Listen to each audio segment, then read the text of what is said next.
Meine sehr geehrten Damen und Herren, zunächst ein herzliches Dankeschön für die Geduld, weil sich hier unser Pressegespräch jetzt ein wenig verzögert hat. Wie Sie wissen, hat uns heute im Europaausschuss der Präsident der Europäischen Zentralbank, Herr Dr. Draghi, besucht. Bei der Sitzung waren auch zahlreiche Kollegen anderer Ausschüsse mit anwesend. Und es steht schon in einer gewissen Tradition, als dass wir zwar Herrn Dr. Draghi zum letzten Mal hier 2010 zum Gespräch hatten, aber auch als Europaausschuss immer wieder das Gespräch suchen, direkt mit der EZB in Frankfurt. Es wurden zahlreiche, sehr verschiedene Themen angesprochen. Und nach einem kurzen Statement von Herrn Draghi würde ich Sie bitten wollen, auch einfach die Fragen zu stellen, die Sie auch immer stellen möchten. Es gab Zustimmendes, es gab auch Kritisches.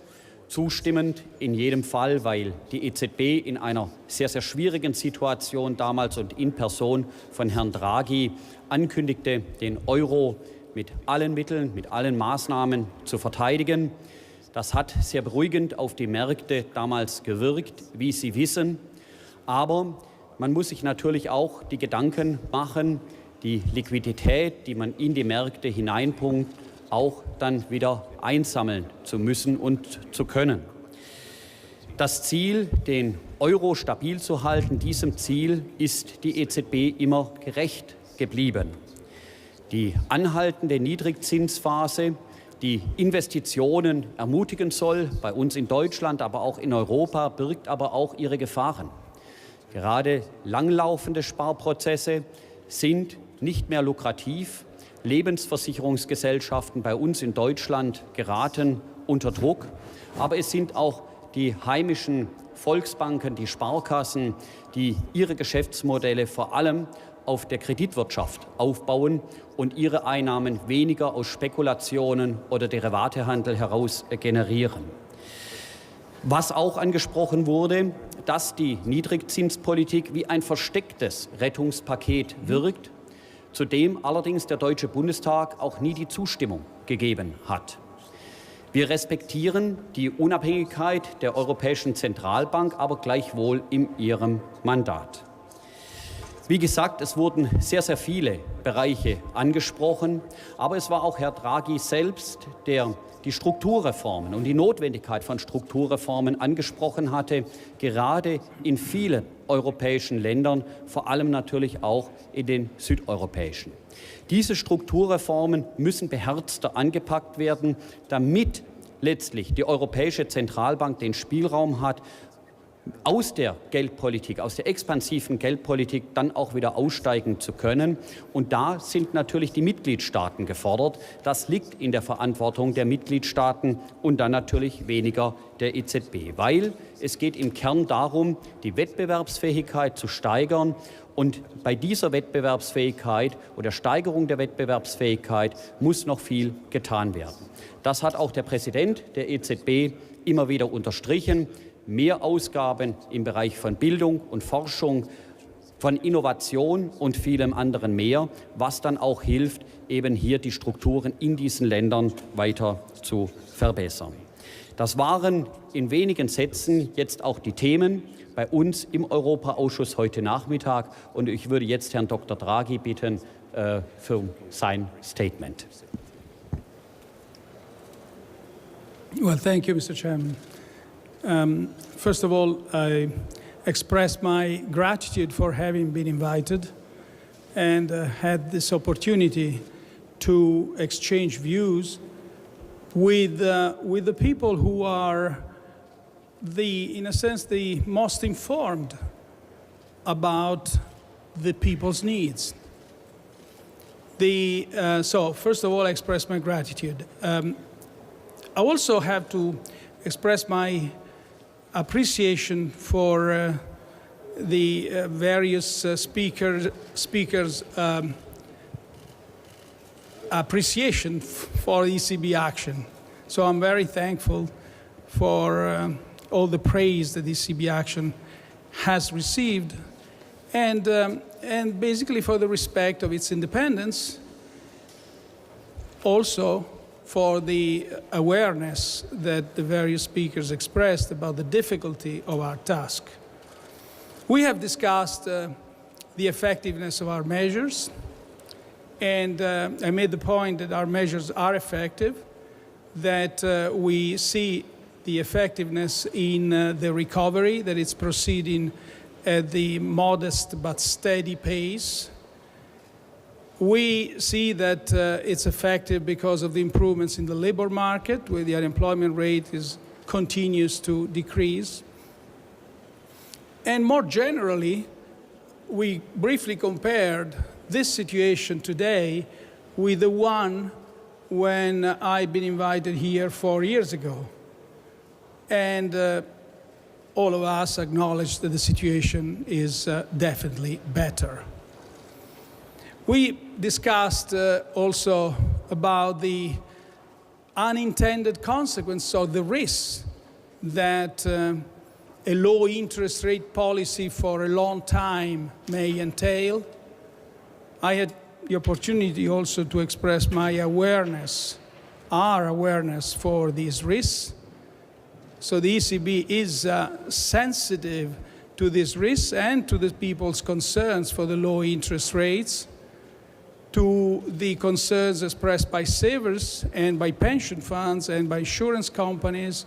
We also discussed what are the impact of low interest rates on the on banks generally, and where we have to acknowledge that in the banks as a category actually is very heterogeneous, that there are banks of one kind that can well resist to periods of low interest rates for a long time, and other banks that actually are more affected.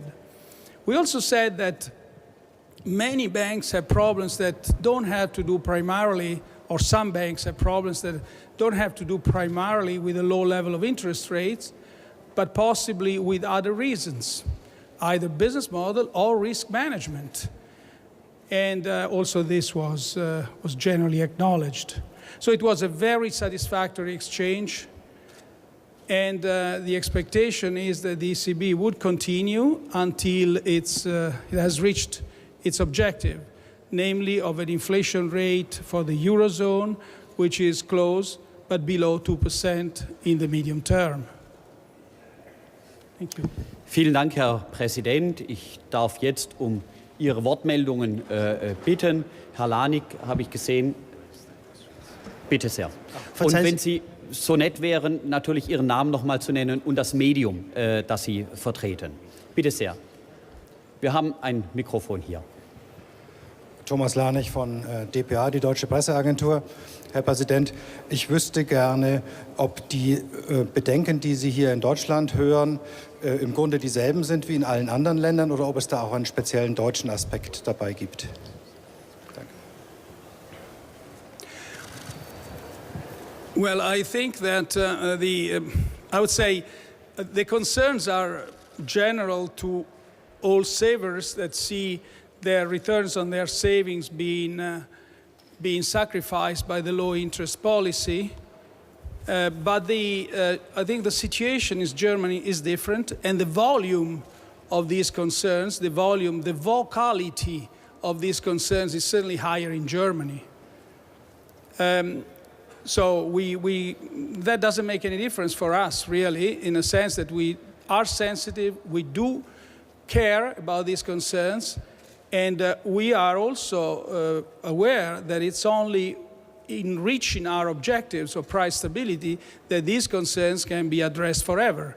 It's in everybody's interest if the recovery firms up, if nominal wages increase because the gap in the labor market closes, and we reach our objective of an inflation rate close but below 2%.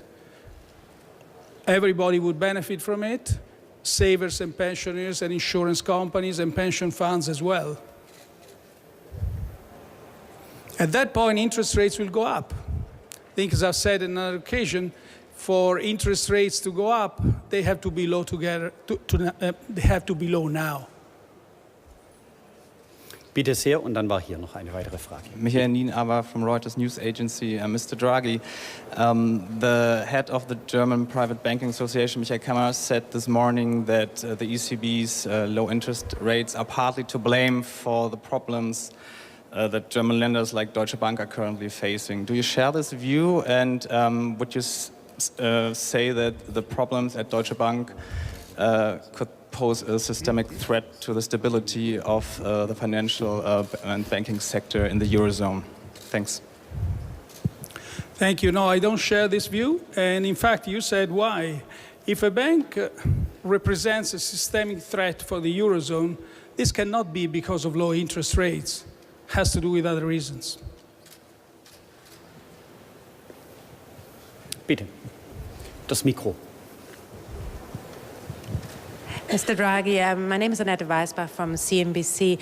I would like to ask you a question whether you have been tackling also the question whether Germany should spend more money, use, as we call it, their fiscal space, and how this discussion went with the lawmakers. And also perhaps a second little one, how do you feel here in Germany being confronted with those lawmakers who obviously... Sorry, how do you feel about being confronted with people who obviously don't really share your view of things?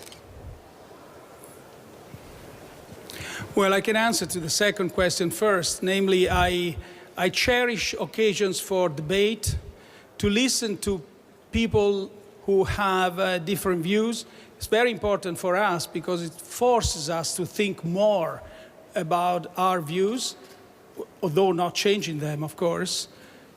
But it's really, I'm saying sincerely, I mean, it's really very, very important. It also highlights this continuous exchange, highlights some concerns that are founded, some risks that are there. Yes, we briefly discussed the fact that I did say in the last press conference that countries that have fiscal space should use it. And Germany does have fiscal space. Now, however, we have to be, I think, nuanced about this, because Germany is also close to full employment. So if there is fiscal space for some fiscal expansion, it should be carefully targeted. I've never argued for irresponsible fiscal expansion. This would not fit with the view of the world that we have the ECB, would not fit with the interpretation of the Stability and Growth Pact rules. And so that is what we meant by that. Thank you. Vielen Dank. Dann hier war eine Wortmeldung, dann der Herr in Blau.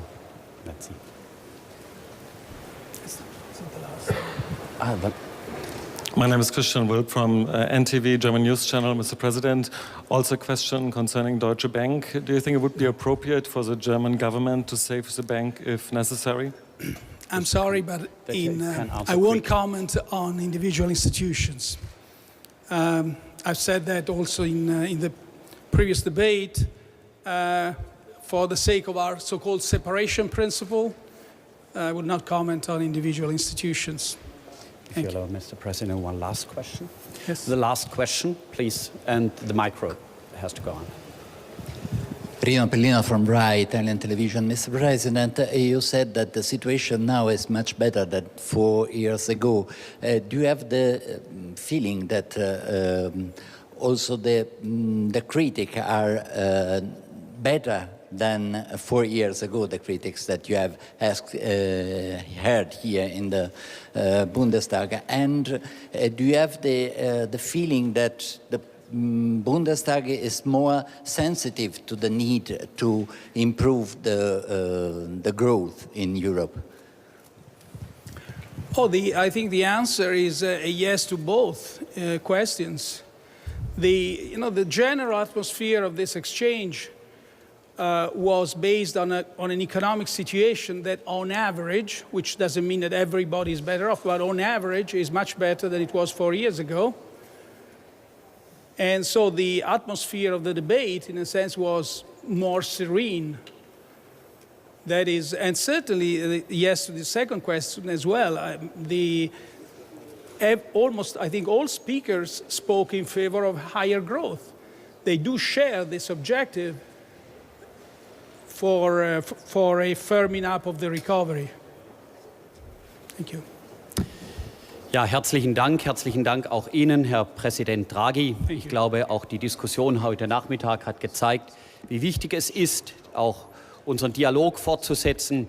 Herr Draghi hat in der Ausschusssitzung, die eine nicht öffentliche war, aber ein Zitat gebracht, das ich dann trotzdem hier preisgeben möchte. Er hat Shakespeare zitiert aus dem Richard II., nämlich wortwörtlich: Erst habe ich meine Zeit verschwendet und dann hat mich die Zeit verschwendet. Deswegen ist es sicherlich auch inmitten unseres Ausschusses ein wichtiges Anliegen, dass die Länder, vor allem die Eurozonenländer, die Strukturreformen beherzter anpacken, die Wettbewerbsfähigkeit verbessert wird, weil eben die Niedrigzinspolitik der EZB nur einen vorläufigen Charakter haben kann. Sie darf kein Dauerzustand sein, aber ich glaube, in diesem Sinne sind wir uns auch einig. Und ich darf mich noch einmal herzlich bei Ihnen bedanken. Ich freue mich schon auf die Fortsetzung unseres Gesprächs hier in Berlin oder dann in Frankfurt. Ich darf mich auch bei Ihnen allen bedanken fürs Kommen und für das Interesse heute Abend. Dankeschön. Thank you. Dankeschön. Thank you. I will accompany you all.